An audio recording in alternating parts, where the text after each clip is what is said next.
Hello everyone, कैसे हैं आप सभी लोग। इस वीडियो में मैं आपका बहुत बहुत हार्दिक स्वागत करता हूं। और सबसे पहले तो मैं आपको कंग्रेचुलेशंस बोलता हूं कि आप एक वर्ल्ड क्लास प्रोफेशनल में से एक हैं। आपने सीए किया है, आपने सीएमए किया है, आपने फाइनेंस किया है, आपने एमबीए किया है। इनफैक्ट आप उन चुनिंदा लोगों में से एक हैं इंडिया के या वर्ल्ड के जो बहुत ही इलाइट प्रोफेशंस में आते हैं। अब लगातार आप अपनी जॉब कर रहे हैं प्राइवेट में, कई सारे लाखों की कमाइयां कर रहे हैं, कई सारे जो है गुड़गांव या दिल्ली, एनसीआर, नोएडा, मुंबई जैसे शहर में आ रहे हैं, लेकिन कहीं ना कहीं आपने करती हुई जॉब में वो जॉब सेटिस्फेक्शन नहीं मिल पा रहा है, या वर्कलोड ज्यादा हो रहा है, या कहीं ना कहीं अपने घर वालों की उम्मीद से कि यार मुंडा तो मैनू सरकारी ही चाहिए है। तो सरकारी नौकरी होने का टैग अपने आप में एक बहुत बड़ी उपलब्धि है सर, चाहे सैलरी कितनी भी हो। पर जब कोई पूछता है अच्छा मुंडा सरकारी नौकरी में है, कुड़ी सरकारी नौकरी में है, तो मेरे भाइयों और उनकी बहनों,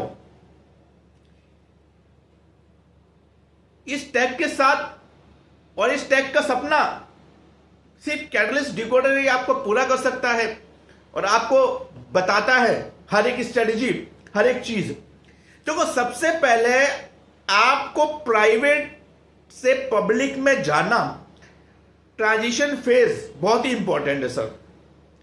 पढ़ाई करनी पड़ेगी, बिना पढ़ाई करे, बिना स्ट्रेटेजी करे और बिना कंपटीशन एग्जाम दिए आप नहीं निकाल सकते हैं सर।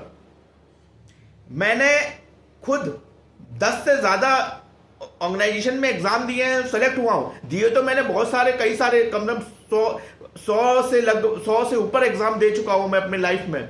कई सारे में फेल भी हुआ हूं सर, पास भी हुआ हूं, और 10 से ज्यादा इलाइट पब्लिक सेक्टर ऑर्गेनाइजेशन में सेलेक्ट हुआ हूं। उनके एक्सपीरियंस के अनुसार मैंने अपने एक्सपीरियंस को साझा करते हुए किताब भी लिखी है सर, कैटलिस्ट डिकोडर। गूगल पे सर्च करोगे सर, आपको मिल जाएगी कैटलिस्ट डिकोडर। उसमें मैंने हर एक एग्जाम के previous year question, subject wise notes, subject wise previous year question, सब कुछ उसमें लिखा हुआ है सर। चाहे फाइनेंस से रिलेटेड हो, चाहे ऑडिट से रिलेटेड हो, चाहे वो मैनेजमेंट से रिलेटेड हो सर। अब देखो, सबसे पहले तो आपको ध्यान रखना है कि मैथ्स और रीजनिंग को थोड़ा सा बेसिक ध्यान देना है सर, क्योंकि जो कॉम्पिटिटिव एग्जाम में जो क्वेश्चंस आते हैं थोड़े से कंपटीशन लेवल के होते हैं। आपने क्योंकि मैं नहीं चाहता कि आप सीए होने के बाद, देखो मेरी बात ध्यान से सुनना, बहुत टेक्निकल पॉइंट है और बहुत ट्रिकी पॉइंट है। आप सीए किया हुआ है, आपने फाइनेंस किया, तो ऑलरेडी आप एज पे हैं, नॉलेज पे हैं।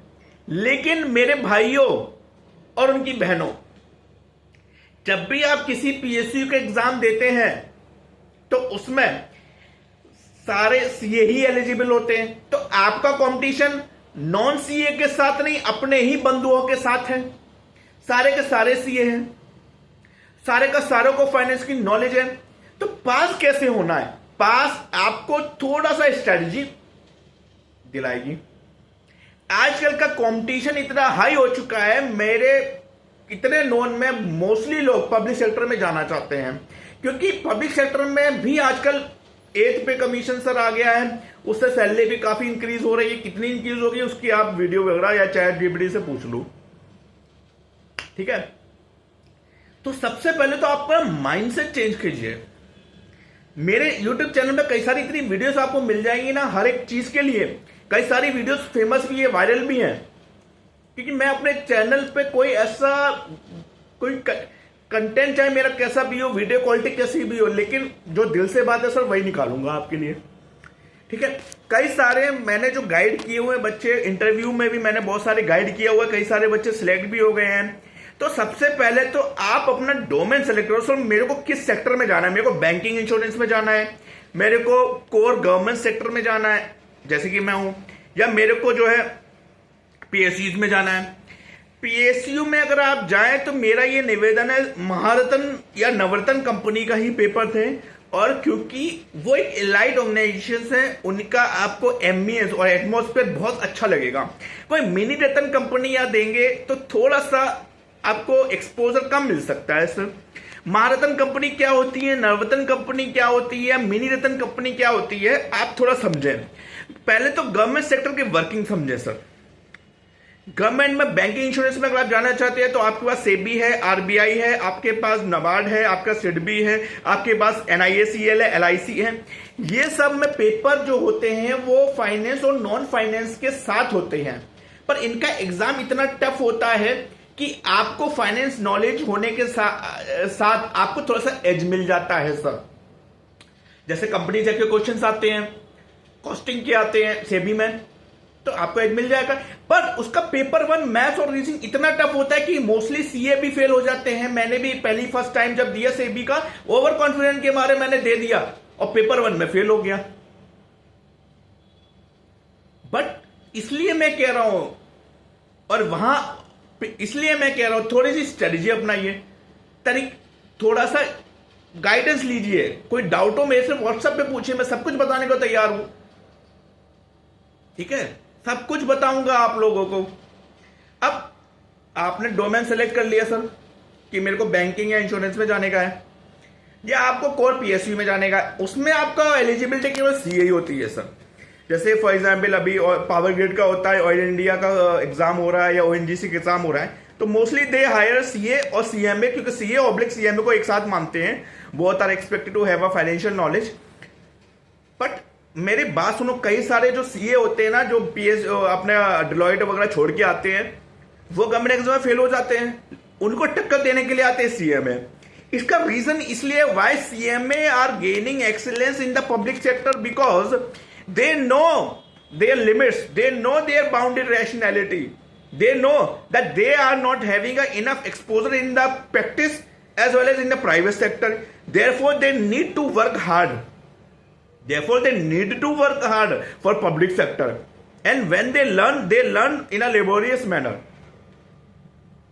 तो पब्लिक सेक्टर में आप देखोगे सर, नवरत्न कंपनीज या महारत्न कंपनीज के आप डायरेक्टर फाइनेंस को देखो, most of their are CMA right now. CMA ही मिलेंगे आपको, क्योंकि सीएमए ने बहुत जल्दी सीए से बेहतर ये जो सोच रखा है कि मेरे को पब्लिक सेक्टर में जाना है। अब और सीए अभी जाग रहे हैं कि यार पब्लिक में पैसा या प्रैक्टिस में इतना पैसा नहीं है, या इतने प्रैक्टिस जमाने का नहीं बन पा रहा है मेरे को, मैं पब्लिक सेक्टर में जाऊंगा। अरे मैं जब सीए कर रहा था, उसके बाद मेरे कई सारे दोस्त प्रैक्टिस कर रहे हैं। जब मैं इनको कॉल मैसेज करता था, they don't reply, they are busy engaging their clients, they reply to me कि भाई अभी टैक्स ऑडिट का टाइम है यार, अभी बाद में बात करता हूं। मैं उनसे कुछ चीज पूछना चाह रहा था। Now the time has changed. Now in spite of having a good practice, they are calling me and requesting me to provide a certain guidance how to enter in a public sector. When I asked them what happened to your practice, they replied, the practice is not as much as we expected. So I am not against any of the employment, but if you are aiming for government sector, then believe me, Catalyst Decoder can provide you the realistic guidance, the realistic exposure, because my belief is that मैं वही guidance दूंगा, वही चीज आपको बोलूंगा जो मैं trusted है, टेस्टेड है।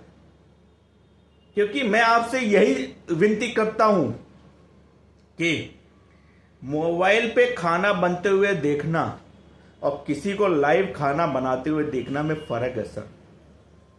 मैं चाहता तो किसी भी एग्जाम को आपको गाइड कर सकता सर। आप जो है ये कर लो, वो कर लो, आप सेबी का देख लो, सेबी का मैं कोर्स स्टार्ट करके लाखों कमा सकता था, या मैं किसी भी जो है कोचिंग इंस्टीट्यूट में पढ़ा सकता था, मैं सिविल सर्विस में इकोनॉमिक्स पढ़ा सकता था। मैं क्यों नहीं घुस रहा हूं? Because I want you to believe on the fact, trusted and tested, and not the fake. Right? ठीक है। जेडी यूट्यूब चैनल पे पावर ग्रिड से लेके ओएनजी से लेकर सारे अगर इंटरव्यू में आपको क्रैक करना है सर, तुम भाई साहब इंटरव्यू का एक एक आई से लेकर डब्ल्यू तक मैं आपके अंदर खून के अंदर पिरो दूंगा। इंटरव्यू में बैठना कैसे है मेरा आपको ये आंसर नहीं कि इंटरव्यू में बोलना क्या है। अरे बोल तो तुम लोगे यार, तुमसे अगर NDAS पूछेंगे तुम फटाफट बोल दोगे, लेकिन जब तुमसे ये पूछेंगे तुम्हारे नाम का मतलब क्या है या तुमसे ये पूछेंगे कि आज खाने में क्या खाया, तुम सीए होने के बावजूद यार आंसर उल्टा सीधा दे दोगे। तुम ओवर कॉन्फिडेंट में आंसर दोगे, यार मैं ओवर कॉन्फिडेंट हूं भाई साहब, मैंने इतने ओवर कॉन्फिडेंट बच्चों को इंटरव्यू में फेल होते हुए देखा है, और जिसको in spite of having a very less exposure to the knowledge, in spite of having a zero experience in their practice, they excel in interview because they are real, they are authentic, not fake। अरे fake बनोगे public sector के interview में, एक minute में बाहर हो जाओगे। वो 5-6 लोग बैठे हुए हैं, हर किसी का एक्सपीरियंस 20 से 25 साल का है, टोटल एक्सपीरियंस तुम्हारे सामने 100 साल का एक्सपीरियंस तुमको टेस्ट कर रहा है। तुम्हारी एक आंख का मानना भी उनको पता लग जाएगा बंदे में क्या है, तुम्हारे बोले हुए एक एक शब्द भी वो समझ जाते हैं, बंदे में कितना कॉन्फिडेंस है, बंदा क्या कितनी पढ़ाई करके आया है। बोलने में गंभीरता और संवेदनशीलता इंटरव्यू में होना चाहिए। एग्जाम की प्रिपरेशन भी उसी तरीके से होनी चाहिए। अगर तुम्हारा पेपर 2 महीने बाद है तो मैं तुम्हारी स्ट्रेटेजी अलग होगी, मैं तुमको अलग स्ट्रेटेजी बताऊंगा, लेकिन तुम्हारा पेपर अगर 1 साल बाद है मैं तुम्हारी स्ट्रेटेजी को बदल दूंगा, क्योंकि मैं तुम्हें देखकर तुम्हें दवाई देता हूं। मैं जनरल दवाई नहीं देता हूं कि जनरल गाइडेंस है, भाई मुझसे बात करो, मैं तुमसे ऐसी गाइडेंस दूंगा कि भाई बाद में पूछ लो मेरे किसी भी स्टूडेंट का, मैं तुमको नंबर कॉल दे दूंगा, बात कर लो, पूछ लो।